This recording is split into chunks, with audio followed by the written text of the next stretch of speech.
باللي غادي نموتوا وندفنوا الله أعلم شحال غادي نبقاو في القبر. ممكن نبقاو 1000 سنة أو 2000 أو أكثر.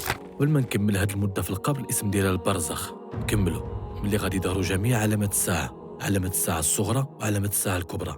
هنا الله سبحانه وتعالى غادي أمر إسرافيل: يا إسرافيل انفخ في الصور.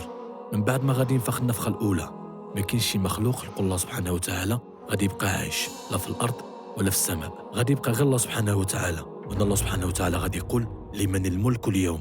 حتى شي واحد ما غادي يجاوب، وأن الله سبحانه وتعالى غادي يرد على راسه وغادي يقول: لله الواحد القهار. وموراها الله سبحانه وتعالى غادي يحيي إسرافيل: يا إسرافيل انفخ النفخة الثانية.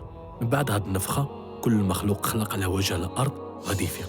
ملي غادي نفيقوا غادي نقولوا ماشي هذه هي الأرض اللي كنا عايشين فيها، لأن الله سبحانه وتعالى غير الأرض بأرض واحدة أخرى وهي أرض المحشر.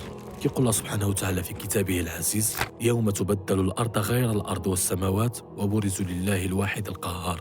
الأرض اللي غادي نكونوا كاملين محشورين فيها 50,000 سنة، وموراها غادي يبدا الحساب. وما تنساش بينك وبين المعلومة مسافة.